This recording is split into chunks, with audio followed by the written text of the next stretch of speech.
तो कैसे हैं आप सभी लोग। एक बार फिर से स्वागत है आपका हमारे YouTube channel study with Yogesh में।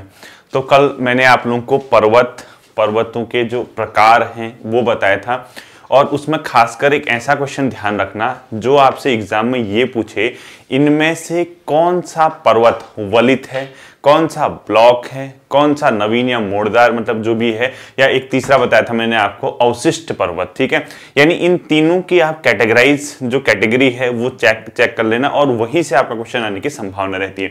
बाकी जैसे एक कमेंट सेक्शन में पढ़ रहा था, किसी ने ये कहा था कि सर जो वीपीडीओ में क्वेश्चन आया था कि इनमें से कौन सा एक महाद्वीपीय पर्वत नहीं है, एटलस, रॉकी, एंडीज या फिर हिमालय, और वो हमारे समझ में नहीं आया कि आपकी क्लास से कैसे लिंकअप है। ठीक है, और ये मुझे कब पता चला, ये आज से 2 दिन पहले किसी ने टेलीग्राम पे मैसेज किया था कि सर वहां पे आया हुआ था, वहीं से मुझे भी इसके बारे में इंफॉर्मेशन पता चली। देखिए मैं आपको बताता हूँ कैसे वो लिंकअप है।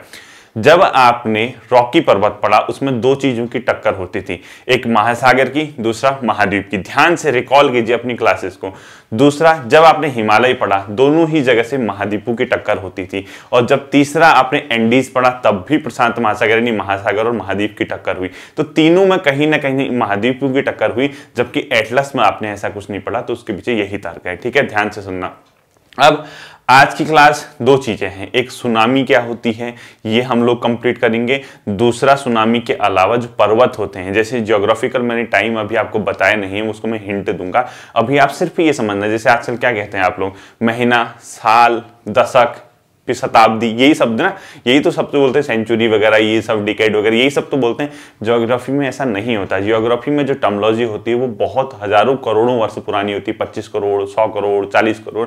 तो वहां बड़े बड़े शब्द होते हैं, एरा वगैरह टाइप के। ठीक है, तो ये हल्का सा मैं आपको दूंगा कि किस एरा के जो पर्वत हैं उनका नाम क्या था, उनके एग्जाम्पल क्या हो सकते हैं। एक ये, दूसरा थोड़ा सुनामी। आज जैसे आप लोग सभी जानते हैं ज्योग्राफी की 2 क्लासेस हम वीकली देख रहे हैं।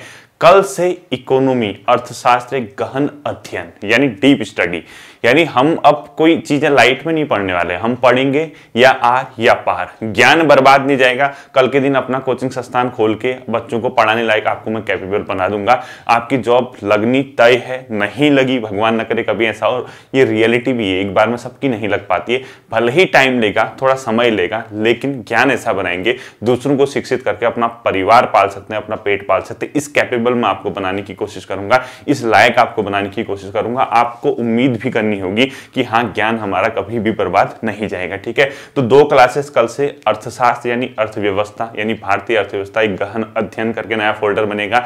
नए बच्चे सभी अगर जो शुरुआत करना चाहते हैं इकोनॉमी की, वहीं से करना। 2 क्लासेस वो चलेंगी, 2 ज्योग्राफी की हो रही है, 4, एक परीक्षावाणी उत्तराखंड 5, एक हिंदी 6, एक लोअर पीसीएस मेंस और रक्त प्रवाह। यानी वीकली जो शेड्यूल है ये हम लोग का चलेगा, और टेलीग्राम ग्रुप पे पूरे वीक की खुल जाएगी। ठीक है, और एक ही सैटरडे या संडे को। देखो आपको सबसे पहले हेडिंग डालना है बच्चों, पर्वतों की उत्पत्ति का समय के आधार पर वर्गीकरण, यानी the classification of mountain according to time, यानी समय के आधार पे पर्वतों की उत्पत्ति का समय के आधार पे वर्गीकरण। तो हेडिंग डालो पर्वतों की उत्पत्ति का, यानी क्लासिफिकेशन ऑफ माउंटेन। ठीक है, पर्वतों की उत्पत्ति का समय के आधार पे वर्गीकरण, classification of mountain according to time. ठीक है, समय के आधार पे वर्गीकरण। अब मैंने पूरा नहीं लिखा, अब इतना मैं लिखूंगा और बोलूंगा भी तो यहां तो मैं खुद बेहोश हो जाऊंगा। देखिए क्या आपने हेडिंग डालना है, पर्वतों की उत्पत्ति का समय के आधार पे वर्गीकरण, यानी the classification of mountain according to time period, यानी समय के आधार पे उनका वर्गीकरण। यहां से क्या क्वेश्चन आता है मैं आपको सिंपल सा बता देता हूं कि देखिए आप अभी सिर्फ इतना याद रखना बच्चों कि ये ज्योग्राफिकल टाइम है, इसको समय ही बोला जाता है, भौगोलिक समय बोला जाता है। फिलहाल इतना याद रखना, 1-2 दिन अपना माइंड कूल रखिए, शांत रखिए, ये ज्योग्राफिकल टाइम में आपको समझा दूंगा। ठीक है, इसमें कैसे, जैसे आप ये मान के चलिए आजकल आप शताब्दी बोलते हैं ना, भूगोल में ऐसा नहीं बोला जाता, भूगोल में बहुत लंबे टर्मिनोलॉजी में यूज होता है, वो सब आ जाएगा। सबसे जो प्राचीन पर्वत होते हैं, ठीक है, जैसे सबसे पहले उस टाइम पीरियड को बोला जाता है प्री कैम्ब्रियन, यानी ये एक मतलब ज्योग्राफिकल टर्म है। ठीक है, यानी प्री कैम्ब्रियन इसको बोला जाता है। तो आप लोगों को ये ध्यान रखना होगा कि जो प्री कैम्ब्रियन बोलेंगे इसको, ठीक है, प्री कैम्ब्रियन पीरियड, यानी जो ये वाला टाइम पीरियड है, यानी जो प्री कैम्ब्रियन है, इस काल के जो पर्वत है, यानी कौन से, जो प्री कैम्ब्रियन है, यानी इस काल के जो पर्वत हैं, इस काल के पर्वतों को बोला जाता है आर्कियन पर्वत। कौन सा बोला जाता है? आर्कियन पर्वत। और ये लगभग 60 करोड़ वर्ष पूर्व के पर्वत हैं, यानी लगभग 60 करोड़ ईयर पहले। यानी 60 करोड़ वर्ष पूर्व के जो पर्वतों की हलचल हुई थी, उस काल के प्री कैम्ब्रियन जो पर्वत बने थे उनको बोला जाता है बच्चों आर्कियन काल के पर्वत। कौन सा बोला जाता है? आर्कियन काल के पर्वत बोला जाता है। तो प्री कैम्ब्रियन में 60 करोड़ वर्ष पूर्व के पर्वतों को क्या लिखोगे आप? Archaean, ARCHEN। ठीक है, इस काल के पर्वतों को क्या बोला जाता है? आर्कियन। तो इंग्लिश में भी लिख दो ARCHEN, आर्कियन काल के पर्वत। अब देखिए आपसे क्या क्वेश्चन करने वाला है, आपसे वो क्या कहेगा सबसे प्राचीन पर्वत किस क्या कहलाते हैं? आर्कियन पर्वत। और किस टाइम पीरियड में थे? ज्योग्राफी के प्री कैम्ब्रियन, यानी प्री कैम्ब्रियन काल में जिन पर्वतों की उत्पत्ति हुई उन पर्वतों को आर्कियन काल की पर्वत कहते हैं। और आपको सिर्फ अभी इतना याद रखना कि हाँ ज्योग्राफिकल टाइम होता है, ये जैसे एक नाम है समझ लो, जैसे आप कहे गोपाल सिंह, दान सिंह, इसी प्रकार से इसका भी है आर्कियन काल के पर्वत। ठीक है, ध्यान से समझना। अब इस काल में जिन पर्वतों का निर्माण हुआ उसमें कुछ भारत में भी ऐसे पर्वतों का निर्माण हुआ। जैसे भारत में किसका हुआ? धारवाड़। यानी आपको सब पता करना है, मैप में तुरंत चेक कर लेना, इसके एग्जांपल लिखो, छोटा नागपुर का पठार, धारवाड़ का पठार, धारवाड़ लिखो। कहां पड़ता है, क्या पड़ता है, तुरंत नेट में सर्च करो, कुछ करो, ये आपकी जिम्मेदारी होगी। ठीक है, छोटा नागपुर पठार झारखंड, छोटा नागपुर का पठार, ये अपने आप में कहां पड़ते हैं? झारखंड में। तो जैसे धारवाड़ है, छोटा नागपुर का पठार है, इसके अलावा जो कुडप्पा की खाना है और जो पूर्वी घाट, जो भारत का ईस्टर्न घाट है, वहां जो पर्वत बने हैं, जैसे भारत का ये पूर्वी घाट है, यहाँ के जो पर्वत बने लगभग सब किसके काल के है? वो प्री कैम्ब्रियन में आर्कियन काल के पर्वत हैं। यानी इसका एग्जाम्पल और तीसरा क्या हो सकता है? एक तो लिख लो आप लोग, कौन सा? छोटा नागपुर कुडप्पा की खाना है, कुडप्पा, कुडप्पा। ठीक है, और एक लिख लो आप लोग पूर्वी घाट के पर्वत, पूर्वी ईस्टर्न घाट के पर्वत, पूर्वी घाट के पर्वत। यानी यहां के जो एग्जाम्पल होंगे बच्चों, ये अपने आप में क्या कहलाएंगे? प्री कैम्ब्रियन कालीन और आर्कियन कालीन। अब याद रखिए जो अवशिष्ट अरावली वह है इससे भी पुरानी है।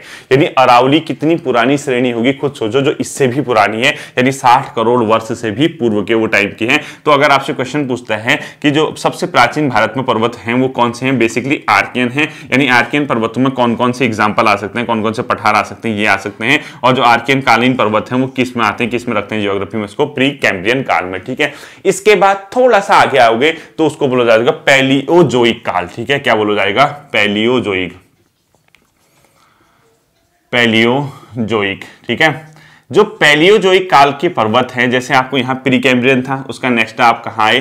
पैलियोजोइक। यहां आपने 60 करोड़ वर्ष पूर्व लिखा, तो यहां लगभग अपने आप में 25 करोड़ वर्ष पूर्व के पर्वत हैं। ठीक है, अभी टाइम पीरियड वगैरह खाली एक ध्यान में रखना, पेपर में नहीं आएगा आपसे। ठीक है, अब पैलियोजोइक, यहां आपने इसको आर्कियन कहा, तो आर्कियन क्रम की श्रेणियां था। जो पैलियोजोइक काल था वहां की जो पर्वत श्रेणियां हैं वो अपने आप में कहलाती हैं बच्चों कैलिडोनियन पर्वत। क्या कहलाती है? कैलिडोनियन पर्वत। और ये जो पर्वत है भारत में प्राचीन पर्वतों के अंदर आते हैं। ठीक है, यानी ये अपने आप में बहुत ज्यादा एंशिएंट यानी पुराने पर्वत हैं, और इसको बोला जाता है अपने आप में कैलिडोनियन पर्वत। क्या बोला जाता है?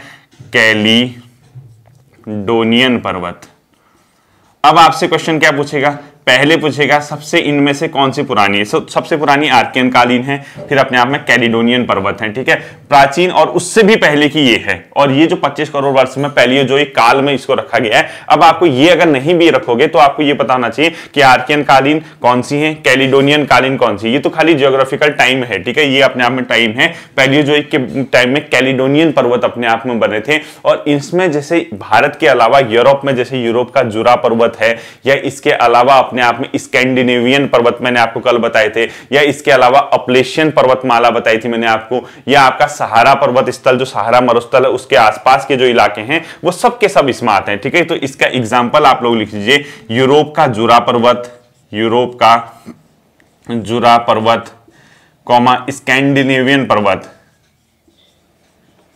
डेनेवियन पर्वत जो कल बताया था मैंने। ठीक है, स्कैंडिनेवियन पर्वत। इसके अलावा आप सहारा मरुस्थल यानी सहाराई पर्वत यानी सहारा मरुस्थल के आसपास जो आसपास पर्वत बने हैं, ठीक है, वो सबके सब किस में आते हैं? आपके ये कैलिडोनियन काल में आते हैं, यानी पैलियोजोइक काल के हैं। ठीक है, तो इसके अलावा एक आध और आ सकते हैं आपको, जैसे एडिलेड पर्वत लिख लीजिए, गढ़वाल की घाटी और स्पीति घाटी भी इसी में बनी थी। ठीक है, एक एडिलेड पर्वत लिख लीजिए ऑस्ट्रेलिया में, एडिलेड। ठीक है, इसके अलावा एक यहां ऊपर लिख देता हूं मैं। ठीक है, गढ़वाल घाटी और स्पीति घाटी, गढ़वाल प्लस स्पीति घाटी, ये आदि, ये बहुत है, ठीक है। मोजाम्बिक भी है, इतना नहीं पढ़ना है आपको। तो ये सब के सब किस में आए अपने आप में, पैलियोजोइक काल में आए। यानी पैलियोजोइक के प्राचीन पर्वत कौन से कहलाते हैं, कैलिडोनियन। तो कैलिडोनियन कौन से आते हैं, इसके अलावा आर्कियन श्रेणी कौन सी आती है, इन दोनों में कौन सी प्राचीन है, कौन सी ज्यादा पुरानी है, आपको ये समझ में आ गया। तीसरा आता है बच्चों मध्ययुगीन, जिसको बोलते हैं मेसोजोइक। तो इसको मिटा सकता हूं ना मैं, ये वाला पोर्शन देखो।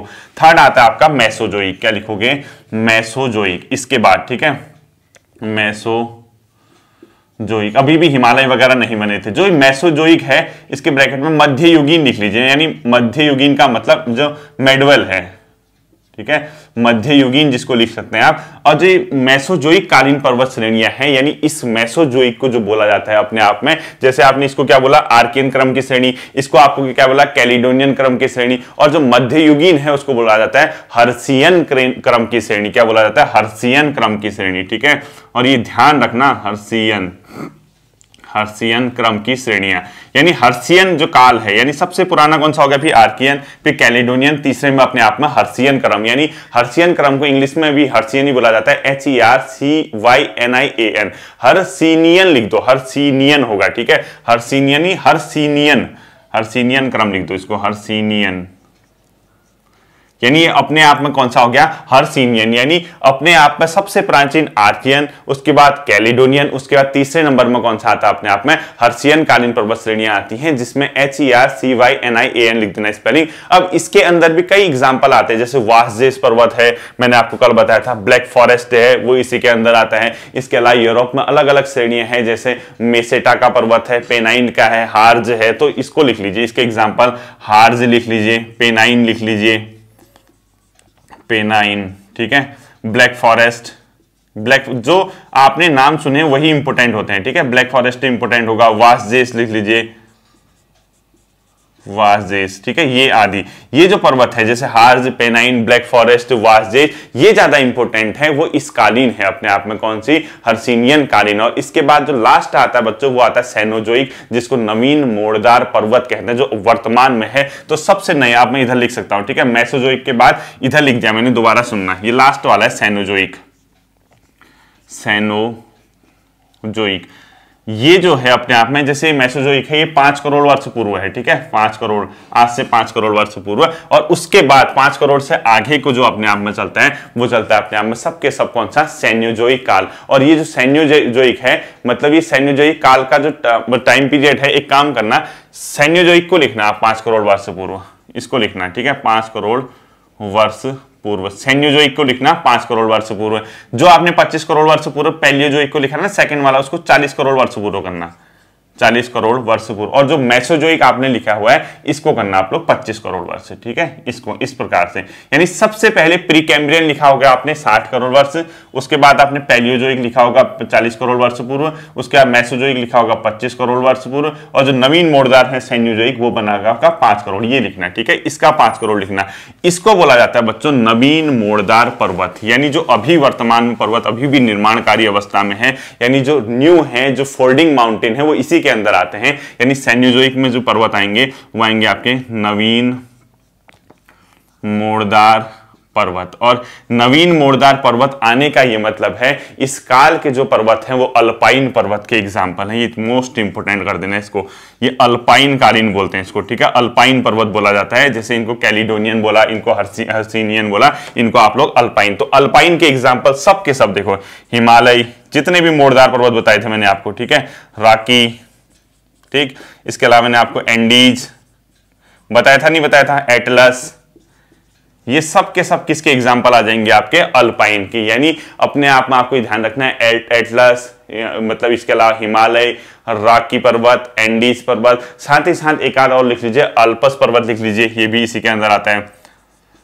अल्पस, ठीक है। और कौन सा आएगा, सुलेमान श्रेणियां, ये पाकिस्तान वाली सुलेमान श्रेणियां, ये आदि, ये सब के सब किसके आएंगे, नवीन मोड़दार पर्वत, यानी सेन्योजोइक टाइम पीरियड। यानी टोटल मिला के आपको क्या ध्यान रखना है, प्री कैम्ब्रियन लगभग 60 करोड़ वर्ष पूर्व, और उस काल की जो पीरियड है वो कहलाते क्या, आर्कियन, ठीक है। और उसके अंदर क्या क्या एग्जाम्पल आएंगे, धारवाड़, छोटा नागपुर का पठार, और इसके अलावा पूर्वी घाट के पर्वत, बेसिकली उससे पुरानी है उस अरावली श्रेणी। दूसरा आपने पैलियोजोइक पढ़ा, इसके अंदर आपके प्राचीन पर्वत आते हैं जिसको कैलिडोनियन पर्वत कहते हैं, इसके कुछ एग्जाम्पल ध्यान रखना। लेकिन सबसे इंपॉर्टेंट ये है आपका अल्पाइन अल्पाइन पर्वत कौन से होते हैं, ध्यान से सुनना, अल्पाइन पर्वत कौन से होते हैं, हर्सिनियन क्रम के पर्वत कौन से होते हैं, इनमें सबसे प्राचीन पर्वत कौन से हैं और इनमें सबसे लेटेस्ट पर्वत। अब बाई चांस यही क्वेश्चन पूछ दिया इनमें से किस श्रेणी के पर्वत सबसे न्यून होंगे, नए होंगे, कैलिडोनियन, हर्सिनियन, अल्पाइन और जो लास्ट मैंने आपको बताया था, ठीक है, कैलिडोनियन, हर्सिनियन और अल्पाइन। इसी प्रकार से या आर्कियन क्रम की पर्वत श्रेणियां पूछेगा तो वहां बेहोश मत होकर आना, ध्यान से समझना है, ठीक है। ये था आपका पर्वतों का समय के आधार पर वर्गीकरण। अब आपको ये पर्वत वाला चैप्टर कहीं गलत नहीं होना चाहिए और अगर आप समझदार छात्र हैं, अगर आप मेहनती छात्र हैं, अगर आप चालाक छात्र हैं, अगर आप सीखना चाहते हैं, तुरंत क्या कीजिए, वर्ल्ड के जो प्रमुख प्रमुख पर्वत हैं उनकी एक लिस्ट बना लीजिए। लिस्ट का मतलब मैप में ट्रेस कर लीजिए उसको, यानी अफ्रीका महाद्वीप के प्रमुख पर्वत कौन से हैं, ब्लॉक पर्वतों के प्रमुख एग्जाम्पल, ज्वालामुखी पर्वतों के प्रमुख एग्जाम्पल, इसका मतलब एंडीज के पर्वत, मतलब एंडीज वगैरह, या आपका जो उत्तरी अमेरिका, दक्षिणी अमेरिका, इन पर्वतों के आपको एग्जाम्पल समझने होंगे, ठीक है। अब हम लोग देखते हैं आगे को। सुनामी पढ़ने से पहले एक चीज आपको पता होगा, कौन सा महासागर, कौन सा महासागर, क्वेश्चन लिखना है, ठीक है, कौन सा महासागर, कौन सा महासागर रिंग ऑफ फायर कहलाता है, क्या कहलाता है, ring of fire, ring of fire, यानी अपने आप में आग का गोला जिसको बोल सकते हैं, ठीक है। यानी कौन सा महासागर अपने आप में रिंग ऑफ फायर कहलाता है, यानी इसका आंसर जो होगा वो होगा अपने आप में बच्चों क्या, प्रशांत महासागर। तो इसका मतलब क्या है, इस महासागर में बहुत ज्यादा ज्वालामुखी की क्रियाएं होती रहती हैं, वोल्केनिक प्रोसेस, ठीक है, ज्वालामुखी क्रिया। इसी वजह से यहां पर क्या होता है, आग टाइप की जलती रहती है, यानी आपको लगेगा लाइट टाइप की जली हुई, वो ज्वालामुखी की प्रक्रियाएं होती रहती है, इसीलिए इसको क्या बोला जाता है, रिंग ऑफ फायर। क्यों बोला जाता होगा बच्चों, जरा सा कॉन्सेप्ट की ओर आना, तो क्यों ऐसा होता होगा, ध्यान से सुनिए। जैसे अपने मैप में देखिए, प्रशांत महासागर खोलिए, यानी जैसे आपने प्रशांत महासागर, सपोज ये प्रशांत महासागर है ना, ये है सपोज प्रशांत महासागर, देखिए अब मैप देखोगे ना, मैप जैसे पूरा वर्ल्ड मैप देखोगे तो जो ये लास्ट कोना है इधर का आपके, इसके इधर से अगर ज्वाइंट होगा वो इधर होगा, ठीक है, मैप में नहीं दिखा सकते हैं, तो ये पूरा एक क्रम है, मतलब वो आपके मैप में यहां दिख रहा होगा जापान आपान, लेकिन वो होता क्या है, इधर को होता है, आप दिखा नहीं सकते हैं। तो सपोज आप लोग ये ध्यान रखना, ये क्या है, सपोज प्रशांत पैसिफिक ओशन है, ये इसका ईस्टर्न पार्ट है, ये इसका वेस्टर्न पार्ट है। वेस्टर्न पार्ट कहाँ हुआ, जहां जापान, सिंगापुर, फिलीपींस है। ईस्टर्न पार्ट कहाँ हुआ, जहां नॉर्दर्न अमेरिका के वेस्ट में, मतलब, ठीक है, ये आप सब लोग मानते हैं। तो देखिए यहां मैंने आपको क्या पढ़ाया था, प्रशांत महासागर के जो दो भाग बताए थे मैंने, एक तो पूर्वी भाग बताया था यानी ईस्टर्न पार्ट, और दूसरे को मैंने बोला था पश्चिमी भाग, पश्चिमी भाग, ठीक है, वेस्टर्न पार्ट, ये बताया था। पूर्वी भाग में सच सच बताना, सर ने क्या बताया था आपको, जो ईस्टर्न पोर्शन है, जैसे ये पैसिफिक ओशन है, यहाँ ईस्टर्न पोर्शन होगा इसका, ये इन यहाँ किस किस की टक्कर हो रही थी, ध्यान से सुनना। प्रशांत महासागर यहाँ नॉर्दर्न अमेरिका और साउथ अमेरिका, दक्षिणी अमेरिका महाद्वीपों से टकरा रहा था, यानी ये महासागर था, ये महाद्वीप था, यानी ये ओशन था और ये कॉन्टिनेंट था। तो पूर्वी भाग में प्रशांत महासागर की दो चीजों की टक्कर होती है, उसमें एक महाद्वीप होता है, दूसरा महासागर, यानी इस भाग में महाद्वीपी और महासागरी, यानी महासागरी टक्कर होती थी, नहीं होती थी, सच बताना। बिल्कुल होती थी।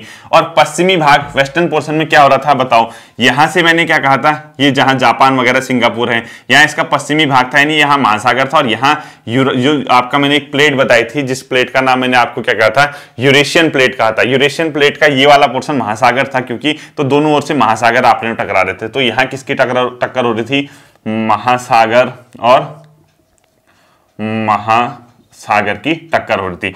अब बताइए, जहां महाद्वीप और महासागर ही आपस में टक्कर हो रही थी इस पोर्शन पे, तो यानी कहीं ना कहीं कन्वर्जेंट मूवमेंट था, नहीं था? बिल्कुल था, बोलो। और यानी अभिसारी संचलन, यानी ये ए प्लेट है, ये बी प्लेट है, जहां कहीं भी इस प्रकार का संचलन होगा क्या होगा, भूकंप आएगा। आएगा नहीं आएगा, बिल्कुल बताइए। यहां दोनों ओर महासागर टकरा रहे थे, यानी यहां भी कन्वर्जेंट मूवमेंट था, यानी अभिसारी संचलन था, यानी दोनों प्लेट ए और बी आपस में क्या हो रही थी, टकरा रही थी। और जैसे ही ए और बी आपस में टकराएंगी तो यहां भी क्या हो रहा था, भूकंप आ रहा था। आया था नहीं आया था, बिल्कुल आ रहा था, बोलो। और भूकंप आएगा तो कौन सी प्रक्रिया होगी, ज्वालामुखी प्रक्रिया होगी। कौन सी होगी, ज्वालामुखी की प्रक्रिया होगी। यानी यहां भी आपकी कौन सी हो रही है, ज्वालामुखी, और वहां भी आपकी क्या हो रही है, ज्वालामुखी प्रक्रिया हो रही है। ठीक है, इसी ज्वालामुखी के कारण यहां क्या आते हैं, ज्वालामुखी प्रक्रिया। देखो, रिंग ऑफ फायर कहते हैं। देखिए ठीक है। यानी क्यों प्रशांत महासागर रिंग ऑफ फायर कहलाता है, यहां पर इधर भी भूकंप के कारण ज्वालामुखी प्रक्रिया होती है, इधर भी भूकंप के कारण ज्वालामुखी होती है। आप इधर उधर मत करना, सर ये इधर उधर क्या कर रहे हो, इधर उधर क्या होता है इधर उधर। इधर उधर का मतलब है इसका वेस्टर्न पोर्शन और इसका मतलब ईस्टर्न पोर्शन और वेस्टर्न पोर्शन, यानी पूर्वी भाग और पश्चिमी भाग दोनों में अभिसारी संचलन हो रहा है, यानी कन्वर्जेंट मूवमेंट हो रहा है। दोनों मूवमेंट के बाद भूकंप आएगा, ज्वालामुखी प्रक्रिया होगी। अब ये मत कहना सर ये क्या पढ़ा रहे हो, ये सब चीजें पढ़ाई गई हैं। क्यों आखिर अभिसारी और अपसारी संचलन से भूकंप आते हैं, कैसे और क्यों आखिर उससे ज्वालामुखी प्रक्रियाएं होती हैं, प्लेटें कैसे अंदर जाती हैं, ये सब चीजें पढ़ा रखी है। नासमझ मत बनिए, होशियार बच्चे बनिए, कॉन्फिडेंस से लोगों के बीच जाइए, समाज में जाइए, सीना चौड़ा करके जाइए कि एटलीस्ट मुझे कुछ चीजों का ज्ञान है। और ये ज्ञान धीरे धीरे धीरे आपका कॉन्फिडेंस बूस्टअप करेगा और ये बूस्टअप करके आपकी सरकारी क्या महासरकारी नौकरी लगा देगा। ध्यान से सुनना है, ठीक है। ये क्यों आखिर रिंग ऑफ फायर कहलाता है, यानी आग का गोला कहलाता है प्रशांत महासागर, मैंने आपको बता दिया। हेडिंग डाल लीजिए सुनामी। और आज के इनका अंतिम टॉपिक हमारा होगा ये सुनामी। और जब चीजें, अब हमारा ये जो पोर्शन है यहाँ क्या टॉपिक बचते हैं, देखिए सुनामी हम आज पढ़ लेंगे, इसके बाद भूकंप और ज्वालामुखी 2 टॉपिक पढ़ने हैं। उसके बाद आएगा क्लाइमेटोलॉजी, जलवायु विज्ञान, आपकी बल्ले बल्ले हो जाएगी।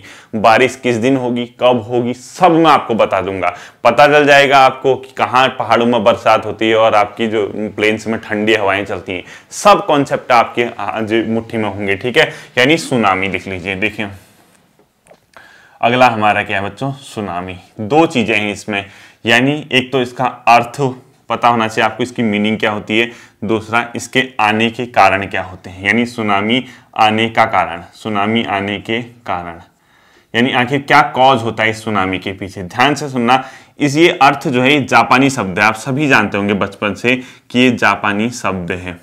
यानी ये सुनामी जो है अपने आप में जापानी शब्द है और इसका अर्थ होता है बंदरगाह की ओर आने वाली समुद्री तरंगें। बंदरगाह की ओर आने वाली समुद्री तरंगें, यानी पोर्ट की ओर जो मतलब ओशनिक वेव्स आती हैं, यानी समुद्री तरंगा आती हैं, उसी को सुनामी बोला जाता है। यानी इसमें लिखो बंदरगाह की ओर आने वाली, बंदरगाह की ओर आने वाली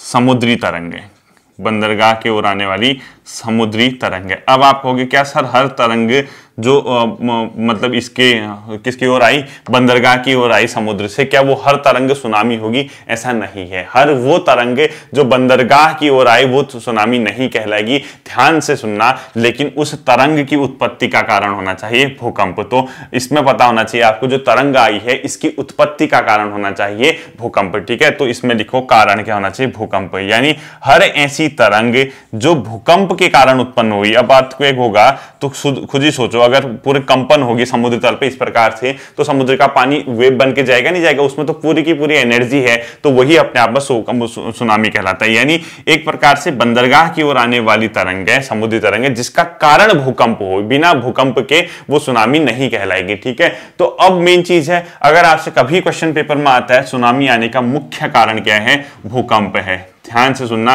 सुनामी आने का मुख्य कारण क्या है, भूकंप है। अब मत कहना कि सर हमें आपने कुछ नहीं पढ़ाया, आप कुछ नहीं जानते हो और हमें भी गलत पढ़ा रहे हैं, ऐसा नहीं है, ठीक है। भूकंप से ही क्या आती है, अपने आप में सुनामी प्रक्रिया होती है। ध्यान से इसको आप लोगों ने समझना होगा। और ये सुनामी है बच्चों, ध्यान से सुनना है, ये भूकंप कैसे आता है। अब आप तीनों चीजों को समझ चुके हैं, अब आप बच्चे नहीं रहे, आप विद्वान प्रचंड होने लगे। एक इसमें अपसारी संचलन, ध्यान से सुनना, मैंने सब पढ़ा रखा है आपको। अपसारी, जब दो तरंग अपने आप में अपसरण होता है, ए और बी एक दूसरे से दूर जाते हैं, यानी डाइवर्जेंट मूवमेंट, मैंने आपको पढ़ा था। दूसरा अभिसारी संचलन से भी भूकंप आते हैं। अभिसारी यानी दो तरंगा आपस में, दो प्लेटें आपस में एक दूसरे के क्लोज आ रही है, यानी कन्वर्जेंट मूवमेंट। और तीसरा समानांतर संचलन, पैरेलल, समानांतर संचलन, ठीक है, यानी पैरेलल, यानी इसमें तरंगे एक दूसरे के पैरेलल क्या करते हैं, अपने आप में मूवमेंट करती हैं। मैंने आपको पूरा पढ़ाया था। और तीनों के कारण क्या आ सकते हैं, अपने आप में भूकंप। तो कहीं ना कहीं ध्यान से सुनना, सुनामी आने का मुख्य कारण क्या है, भूकंप है। सुनामी आने का मुख्य कारण क्या है, भूकंप है। अब आप मुझे एक चीज बताओ, क्या जहां अपसारी संचलन होगा, यानी अपने आप में जहां डाइवर्जेंट मूवमेंट होगा, जहां कन्वर्जेंट मूवमेंट होगा, या जहां पैरेलल मूवमेंट होगा, हर जगह सुनामी आ जाएगी। यानी जहां भूकंप आएगा वहां सुनामी आ जाएगी। पिथौरागढ़ में भूकंप आते हैं, देहरादून में भूकंप आती है, यहां कहां सुनामी है? तो आप तो कहोगे ना कि सर ऐसे बेवकूफ मत बनाओ, ये आपके गलत कॉन्सेप्ट हैं, हम नहीं मानेंगे इसको। इतने बेवकूफ हम नहीं है कि हमारे यहाँ देहरादून में भूकंप आते हैं, पिथौरागढ़ में भूकंप आते हैं, धारचूला में भूकंप आ रहा है, उत्तरकाशी में भूकंप आ रहा है, सुनामी कहाँ है? इतने तो हम भी जानते हैं सर, इतना तो हमें भी बेवकूफ मत समझिए। तो अभी टॉपिक कंप्लीट नहीं हुआ है, कंप्लीटली टॉपिक सुनने दो। यानी सुनामी का अर्थ एक जापानी शब्द है जो बंदरगाह की ओर आने वाली तरंग है, लेकिन ऐसी तरंग है जो अपने आप भूकंप के कारण उत्पन्न होंगी, वो सुनामी कहलाएगी। तो मैं भी कह दूंगा कहाँ है आपके वहां समुद्र? मेरा भी तो क्वेश्चन है, कहां है देहरादून में समुद्र, कहां है पोर्ट, कहां है तट, कहां है आपके उत्तरकाशी में बंदरगाह? ठीक है, ये मैं भी कह सकता हूं। चलो, इससे आप सेटिस्फाइड नहीं होंगे, मैं जानता हूं, थोड़ा सा और वेट कीजिए। ठीक है, तो ऐसी तरंगें जो समुद्र से मतलब आती हैं तट की ओर, यानी जो कोस्टल एरिया होता है, लेकिन उसकी उत्पत्ति का मुख्य कारण भूकंप होता है। और भूकंप तीन जगह आ सकते हैं, एक अपसारी संचलन में, एक अभिसारी संचलन में, एक समानांतर, यानी अपने आप में कन्वर्जेंट, डाइवर्जेंट और पैरेलल, यानी डाइवर्जेंट, कन्वर्जेंट और पैरेलल मूवमेंट जहां होता है प्लेटों का, वहां अपने आप में भूकंप आते हैं। अब सबसे बड़ी चीज है भूकंप से, जो आपने ये चीजें पढ़ी तो ध्यान से, एक सबसे बड़ी चीज है भूकंप से प्रभावित क्षेत्र में सुनामी आने की संभावना हमेशा अधिक रहती है। यानी इन क्षेत्रों में सुनामी आने की संभावना अधिक रहेगी। तो एक पॉइंट आपने लिखना है, जैसे मैं इसको इरेज कर देता हूं, तो पॉइंट इसके नीचे नोट करके लिखो, नोट करके आप लोग खुद लिखना है। ठीक है, भूकंप से प्रभावित क्षेत्र में सुनामी आने की संभावना अधिक रहती है, मैंने आती ये नहीं कहा। ठीक है, भूकंप से प्रभावित क्षेत्र में सुनामी आने की संभावना अधिक रहती है। सुनामी आने की संभावना क्या रहती है? अधिक रहती है, लिखना। सुनामी आने की संभावना अधिक रहती है कहां? जहां भूकंप आते हैं। यानी इन क्षेत्रों में जहां जहां पूरे मैप में आपको मैंने पढ़ाया था ये इस टाइप के मूवमेंट हो रहे हैं, वहां सुनामी आने की संभावना क्या रहेगी? अपने आप में अधिक रहेगी, ये ध्यान रखना है। लेकिन इसका ये मतलब नहीं है कि सभी भूकंप से प्रभावित क्षेत्र में सुनामी आएगी। तो नीचे पॉइंट लिखो, लेकिन इसका तात्पर्य ये नहीं है, लेकिन इसका तात्पर्य यानी इसकी मीनिंग ये नहीं है कि हर भूकंप से प्रभावित क्षेत्र में सुनामी आएगी। लेकिन इसका तात्पर्य यह नहीं है कि हर भूकंप से प्रभावित क्षेत्र में सुनामी आएगी, हर भूकंप से प्रभावित क्षेत्र में सुनामी आएगी, ऐसा नहीं होता। ठीक है, यानी आप ये मान के चलिए कि हाँ, ये आप मानते हैं कि जहां भूकंप आते हैं, जिन क्षेत्रों में भूकंप आते हैं, उन क्षेत्रों में सुनामी आने की संभावना अधिक रहती है। लेकिन इसका ये मतलब नहीं कि हर भूकंप से प्रभावित क्षेत्र में सुनामी आएगी, ऐसा नहीं होता है। आप खुद ही देख लीजिए अपने एग्जाम्पल, इतनी जगह भूकंप आते, सुनामी आ जाती है हर जगह? कुछ ही जगह ऐसे हैं जहां सुनामी की क्रिया होती है, यानी सुनामी होती है, और भूकंप तो बहुत जगह आते हैं। जैसे आपने इसको पूरा नोट कर रखा होगा, भूकंप से प्रभावित क्षेत्र में सुनामी आने की संभावना अधिक रहती है, यानी पॉसिबिलिटी जो है सुनामी की, वो कहां जहां अर्थक्वेक होता है वहां अधिक रहती है। पॉसिबिलिटी आता ही आता नहीं कह रहा हूं, लेकिन हर भूकंप क्षेत्र प्रभावित क्षेत्र में, लेकिन हर भूकंप से प्रभावित क्षेत्र में सुनामी नहीं आती बच्चों। हिमालय क्षेत्र में कहां सुनामी आती है बताओ? भूकंप क्रियाएं तो होती हैं। इसके अलावा एंडीज और रॉकीज पर्वत क्षेत्र में, जैसे जापान का क्षेत्र, वहां भूकंप आते हैं, वहां सुनामी आ जाती है। उसके लिए कुछ ना कुछ अपने आप में क्या होगा, उसके पीछे तर्क होगा। ठीक है, इतना जैसे आपने लिखा, इसका एग्जाम्पल क्या हो सकता है? देखो, आपने पूरा सेंटेंस लिखा होगा, जैसे ये वाला पूरा सेंटेंस कंप्लीट किया होगा, हर मतलब भूकंप क्षेत्र में, पर हर भूकंप से प्रभावित क्षेत्र में सुनामी नहीं आती है, लेकिन जहां भूकंप आते हैं सुनामी आने की संभावना, पॉसिबिलिटीज अधिक रहती है। अब हर भूकंप क्षेत्र में सुनामी नहीं आती का मतलब क्या हुआ? देखो, दो क्षेत्र हैं, एक तो ओपन सी है, खुला महासागर,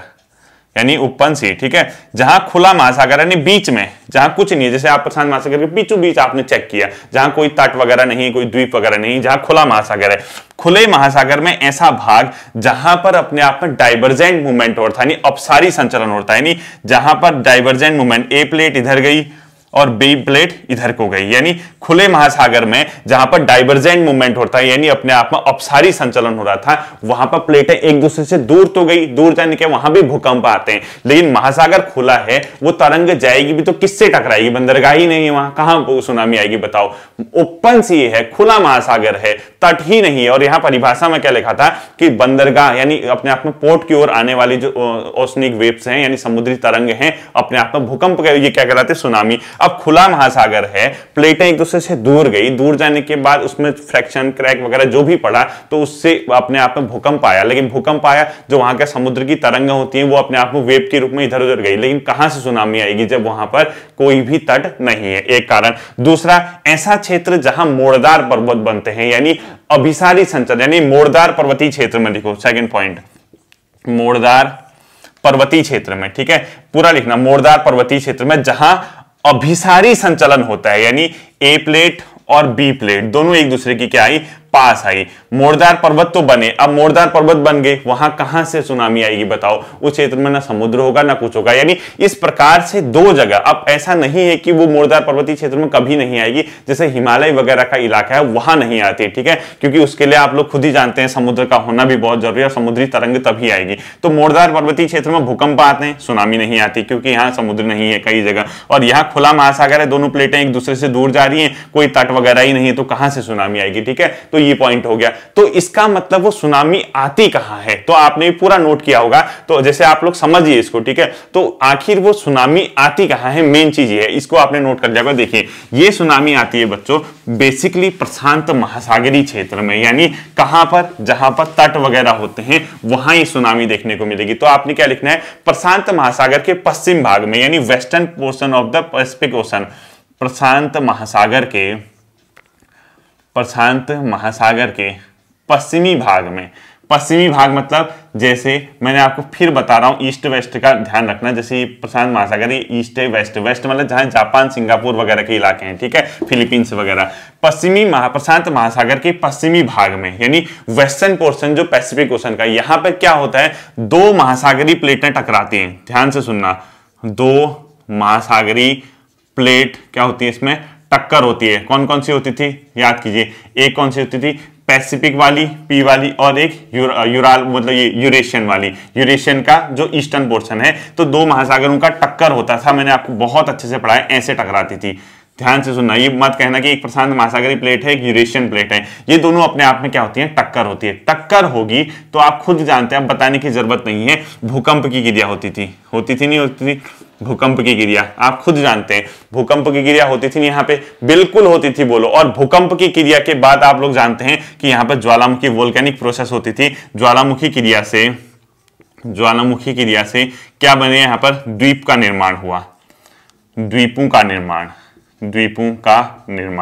अब द्वीप होगा तो कहीं ना कहीं कोस्टल यानी तट का इलाका हो जाएगा। तो इन इलाकों में जब टक्कर हुई, टक्कर होने के बाद भूकंप आया, भूकंप आने के बाद जो ओशनिक वेव है वो चली तो इन्हीं इलाकों में बहुत से द्वीपों का निर्माण हुआ है। तो इनके पास तट होंगे, पोर्ट होंगे, तो इनसे वो क्या कर जाएगा, जो समुद्री वेव है वो टकरा जाएगी। तो इसीलिए टकराने के कारण उसको सुनामी नाम दिया गया। और जापानी भाषा का इसीलिए कहा गया क्योंकि वो जापान के इलाके में ज्यादा उत्पन्न होती है, वो प्रशांत महासागर के वेस्टर्न पोर्शन में ज्यादा उत्पन्न होती है। इसीलिए जापान, फिलीपींस, इंडोनेशिया, इवन जो 2004-5 के आसपास सुनामी आई थी उसका प्रभाव भारत के जो अंडमान निकोबार द्वीप समूह वहां तक पड़ गया था। तो जैसे भारत है ये पोर्शन, यहां है आपके इधर इस पोर्शन पे जापान वगैरह, यहां जो अरबियन सी है, यहां अंडमान निकोबार है, तो यहां समुद्री, यहां इंडोनेशिया है, इन भागों में जो समुद्री वेव है वो टकराती है यहां के तटों से। तो इसीलिए इन भागों में आपने सुना होगा सुनामी आती। कभी आपने सुना कि अरब सागर में सुनामी आई, मतलब ही नहीं होता। सुनामी इसी भाग में आएगी क्योंकि यहां पर दो प्रशांत महासागरीय और यूरेशियन प्लेट की आपस में टक्कर होती है।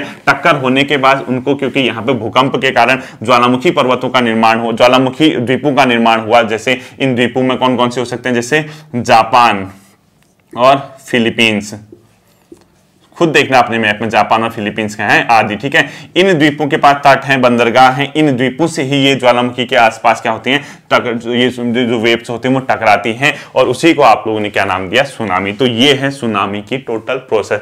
बाकी कुछ ऐसे क्षेत्र जो क्षेत्रीय स्तर पर यानी लोकल लेवल पे जहां प्लेट आपस में टकराती हैं, तट है, वहां पर भी क्या आ सकती है, अपने आप में सुनामी आ सकती है, ठीक है। होपफुली सुनामी का कॉन्सेप्ट आपके समझ आया होगा। सुनामी क्यों आखिर हर भूकंप क्षेत्र में नहीं आती है, खासकर इन्हीं क्षेत्रों में आती है, आपको ये समझ आया होगा। कल से हम देखेंगे अर्थशास्त्र यानी इकोनॉमी, एक गहन अध्ययन यानी एक डीप स्टडी इकोनॉमी की करेंगे। नेक्स्ट वीक 2 क्लासेस के साथ फिर आऊंगा मैं ज्योग्राफी की। अपना ध्यान रखिए। Thank you.